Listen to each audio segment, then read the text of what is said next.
पर दिल्ली की वजीर आतिशी को बीजेपी का नोटिस जारी किया गया है। आतिशी को बीजेपी ने मानहानि का नोटिस भेजा है। आतिशी के इल्जाम पर बीजेपी ने लीगल नोटिस भेज दिया है आतिशी को। तो आतिशी ने कहा था कि बीजेपी ने आप छोड़ने को कहा। आतिशी बताए कौन मिला था, माफी मांगे आतिशी। बीजेपी की तरफ से ये किया जा रहा है। तो आपको बताते चलें, आम आदमी पार्टी की तरफ से लगातार प्रेस कॉन्फ्रेंस देखने को मिल रही है और प्रेस कॉन्फ्रेंस करते हुए आतिशी ने ये इल्जाम लगाया था कि बीजेपी के जरिए से मुझे ऑफर दिया गया था पार्टी में शामिल होने का और पार्टी में ना शामिल होने पर कार्रवाई की बात भी कही गई थी। तो इसके अलावा आतिशी ने कहा कि कई और दीगर लीडर हैं जिनको गिरफ्तार करने की साजिश की जा रही है, जिसमें सौरभ भारद्वाज और राघव चड्ढा का नाम भी शामिल था। तो ईडी की तरफ से जो कार्रवाइयां हो रही हैं उनको लेकर बीजेपी पर इल्जाम लगाया जा रहा है और खुले तौर पर आतिशी ने प्रेस कॉन्फ्रेंस करके बीजेपी पर इल्जाम लगाया था कि उन्हें ऑफर दिया गया था उनकी पार्टी में आने का। अब इसको लेकर बीजेपी की तरफ से लीगल एक्शन लिया गया है और डेफेमेशन का चार्ज यहां पर आतिशी पर लगाया गया है। तो आतिशी को बीजेपी ने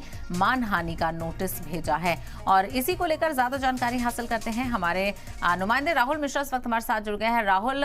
लगातार कहा जा रहा था कि आतिशी यहां पर ढोंग कर रही हैं, नाटक कर रही हैं, बीजेपी की तरफ से ये कहा जा रहा था और अब ऐसे में लीगल नोटिस भी यहां पर भेजा गया है मानहानि का।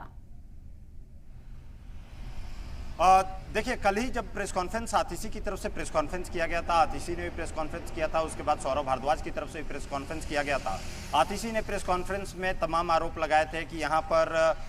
बीजेपी की तरफ से उनसे संपर्क किया गया है, बीजेपी उनसे संपर्क करके और पार्टी में शामिल होने की बात कह रही है। यदि शामिल नहीं होती हैं तो उनके ऊपर ईडी की कार्रवाई की जाएगी, उनके ऊपर तमाम तरीके की कार्रवाई की जाएगी। ये एक आदमी, कोई एक ऐसा आदमी है जो बीजेपी की तरफ से उनसे लगातार संपर्क किया है। ये बात आतिशी ने कहा था। जब आतिशी ने इस बात को कहा था तो उसके बाद बीजेपी की तरफ से प्रेस कॉन्फ्रेंस की गई थी और बीजेपी ने प्रेस कॉन्फ्रेंस के जरिए कहा था कि आतिशी यहाँ पर या तो आकर के सार्वजनिक रूप से माफी मांगे, नहीं तो जो आदमी इनसे संपर्क किया है, जिस आदमी का नाम वहाँ पर आया है, उस आदमी का नाम यहाँ पर उजागर किया जाए, उस आदमी के बारे में बताया जाए। टच एंड गो यहाँ पर मत कीजिए, आप नाम को उजागर कीजिए, केवल आप आरोप मत लगाइए। यदि कोई है, तथ्य है तो आप उसका नाम दीजिए, आप नाम को सार्वजनिक कीजिए। उसके बाद हम लोग इसके ऊपर कार्रवाई यहाँ पर करेंगे, बीजेपी की तरफ से उसके ऊपर कार्रवाई की जाएगी यदि उसने संपर्क किया है तो। और कल का ही समय दिया था बीजेपी ने कि 6 बजे तक आतिशी को दिया जाता है, जो कि मंत्री हैं आम आदमी पार्टी सरकार में, कि वो वहाँ पर 6 बजे तक अपनी यहाँ उसके बारे में नाम को उजागर करें, नहीं तो उनके ऊपर कार्रवाई, लीगल कार्रवाई यहाँ पर की जाएगी। जब वहाँ पर आतिशी के द्वारा नहीं दिया गया तो उसके बाद बीजेपी का जो मीडिया सेल है, मीडिया सेल की तरफ से यहाँ पर डिफेमेशन का नोटिस यहाँ पर दिया गया है, आतिशी को नोटिस भेजा गया है और उस डिफेमेशन नोटिस का एक मियाद दिया गया है, 15 दिन का समय दिया गया है कि डिफेमेशन नोटिस पे पूरी जो जानकारी है उस जानकारी को सार्वजनिक उनके द्वारा, आतिशी के द्वारा किया जाए कि आखिर में कौन इसमें सम्मिलित है, कौन किसके द्वारा यहाँ पर उनसे संपर्क किया गया है, इसकी पूरी जानकारी दे। यदि 15 दिन तक भी यदि नहीं दिया जाता है, आतिशी की तरफ से कोई जानकारी नहीं दी जाती है, तो यहाँ पर बीजेपी उसके बाद 15 दिन के बाद सिविल नहीं तो क्रिमिनल दोनों में नोटिस यहाँ पर कोर्ट लेकर के जाएगी, सिविल या क्रिमिनल नोटिस पे लेकर के जाएगी। तो एक तरीके से कहा जाए कि अब देखना ये होगा कि आखिर में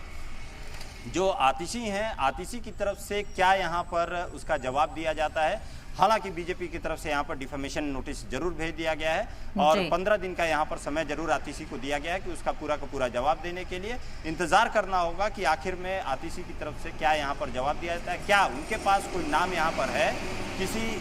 उक्त आदमी ने कोई संपर्क किया है, यदि वो आदमी बीजेपी की तरफ से है या कोई भी आदमी जिसने संपर्क किया है उसके नाम को यहाँ पर उजागर करें, जो बीजेपी मांग कर रही है उस नाम को उजागर करके और उसके बाद बीजेपी को यहाँ पर दें। बीजेपी उसके ऊपर कार्रवाई करेगी यदि उसने संपर्क यहाँ पर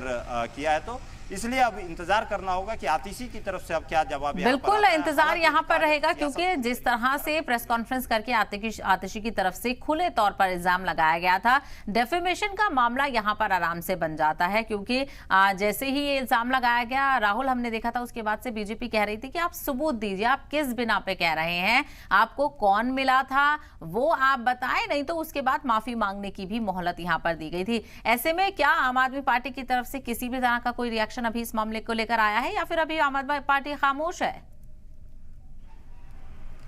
देखिए, अभी कहा जाए तो अभी आम आदमी पार्टी की तरफ से यहाँ पर कोई भी इसका जवाब तो नहीं आया है, लेकिन इंतजार करना होगा, क्योंकि अभी थोड़ी देर पहले इसके बारे में जानकारी दी गई कि डिफेमेशन